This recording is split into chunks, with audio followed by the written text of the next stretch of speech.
लोकसभेची निवडणूक आता पुढे आलेली आहे। या निवडणुकीमध्ये सर्वात वर्षानुवर्षे दुर्लक्षित राहिलेला जो विषय आहे शिक्षणाचा, हा शिक्षणाचा विषय अजेंड्यावर यावा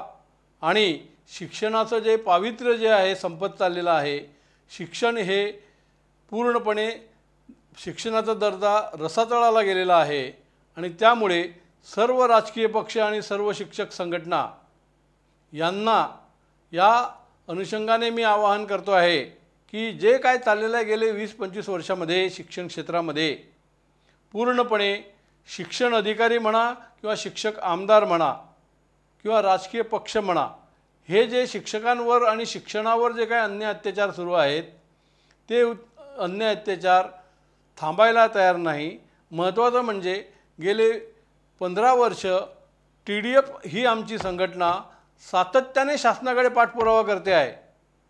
मान्य उच्च न्यायालय आदेश दिलेले आहेत, मान्य शिक्षण आयुक्त विशाल सोळंकी साहेबांनी आदेश दिलेले आहेत, 2021 मध्ये आदेश दिले, पण हे जे खालचे अधिकारी आहेत सर्व त्या अधिकाऱ्यांनी कुठलीही कारवाई केली नाही आणि जे अन्यायग्रस्त शिक्षक आहेत ते मात्र देशोधडीला लागलेले आहेत आणि त्यामध्ये अन्यायग्रस्त शिक्षकांची बाजू न घेता जे अन्यायग्रस्त आहेत त्यांच्या विरोधामध्ये शिक्षण संस्थाचालकांची बाजू घेऊन हे जे आमदार आहेत हे आमदार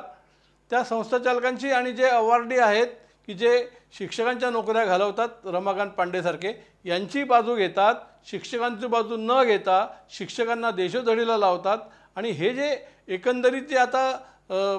शिक्षणाचे जे विषय आहेत, शिक्षण आणि शिक्षक हा दुर्लक्षित झालेला आहे, त्यांना न्याय मिळणं दुरापास्त झालेलं आहे। शिक्षण आयुक्तांनी आदेश दिल्यानंतर सुद्धा कारवाई न झाल्यामुळे पुन्हा आम्ही मुख्यमंत्री शिक्षण मंत्रींच्या माध्यमातून मंत्रालयातील शिक्षण सचिव यांच्याकडे आम्ही पाठपुरावा करतो आहे, पण त्यांच्याकडूनही अद्याप मीटिंग घेतो म्हणून सांगितलं गेल्या आठवड्यामध्ये, पण आता मला असं वाटतं पुढच्या आठवड्यामध्ये सभा होईल। पण हा जो शिक्षकांचा जो विषय आहे, निवडणुकीचं काम जे आहे, 1-1 लाख 1.25 लाख रुपये पगार घेणारे शिक्षक दारोदार फिरतायत, विद्यार्थ्यांना शिकवायचं सोडून दारोदार फिरताय, शिक्षणाची पूर्णपणे वाट लागून गेलेली आहे आणि त्यामुळे मध्यंतरी काही राजकीय पक्षांनी हा मुद्दा उचलला, पण तो तेवढ्यापुरताच आहे, पण तरीसुद्धा सर्व शिक्षक हे निवडणुकीच्या कामामध्ये आहेत आणि विद्यार्थ्यांकडे पूर्णपणे दुर्लक्ष झालेलं आहे आणि म्हणून ह्या निवडणुकीच्या अनुषंगाने शिक्षकांवरील होत असलेला भयंकर अन्याय दूर होण्यासाठी TDFच्या माध्यमातून आम्ही जो प्रयत्न करतो आहे, शासनाने आणि बहुतेक सर्व शिक्षक संघटनांनी कुणीही साथ देत नाही। सर्व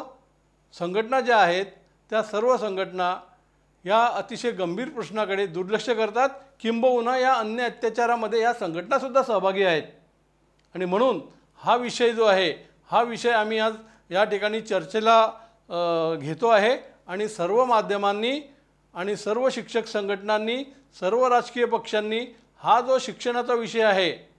शिक्षण हे अतिशय महत्त्वाचं आहे आणि शिक्षणाशिवाय तरुणोपाय नाही असं असूनसुद्धा शिक्षणाकडे पूर्णपणे दुर्लक्ष झालेलं असल्यामुळे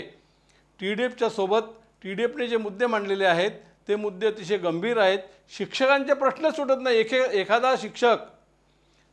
जे मुंबईमधला विषय जर आपण घेतला तर त्या मुंबईमध्ये संस्थाचालकांनी मोठ्या प्रमाणावर शिक्षकांवर अन्याय केल्यानंतर त्या अन्यायाला वाचा फोडतो आम्ही, पण त्याच्यावर कुठल्याही प्रकारे सुनावणी न होता हे असे अनेक घोटाळे आहेत। त्यामध्ये एक महत्त्वाचा घोटाळा असा की वैद्यकीय बिलं डॉक्टरकडे न जाता 2-2, 4-4 लाखांचे बिलं तयार करायचे आणि बिलं तयार करून त्याच्यावर कुठल्याही खोटे बिलं तयार करायचे आणि खोटे बिलं तयार करून ते बिला माध्यमातून शिक्षण खात्याकडून पैसे वसूल केलेले आहेत। ते प्रकरण तो घोटाळा उघड झाल्यानंतर त्या घोटाळ्यामध्ये जे शिक्षणाधिकारी अडकलेले आहेत, जे दलाल अडकलेले आहेत, हे त्याच्याकडे लक्ष देत नाहीत, कारण ते सुद्धा त्याच्यामध्ये अडकलेले असतात आणि म्हणून हे जे शिक्षणासारखे जे हा एकच विषय मी घेतला वैद्यकीय प्रतिपूर्ती घोटाळा अशा प्रकारचे असे जे प्रकार आहेत, शासनाचा पैसा असा वाया जातो आहे आणि शिक्षणावर मात्र इतर ज्या महत्त्वाच्या बाबी आहेत त्याच्यावर शिक्षणाच्या महत्त्वाच्या गोष्टींवर शासनाकडे खर्च करायला पैसे नाही, ही गंभीर बाब आहे। आणि म्हणून जो महत्त्वाचा मुद्दा आहे शिक्षणाचं पावित्र्य राखलं गेलं पाहिजे, शिक्षण पवित्र झालं पाहिजे, हा एकमेव उद्देश मुंबई शिक्षक लोकशाही आघाडी TDFचा आहे। शिक्षणातील भ्रष्टाचार दूर करून शिक्षण क्षेत्र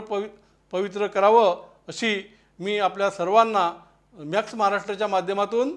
विनंती करतो आहे आणि धन्यवाद। बरोबर ना?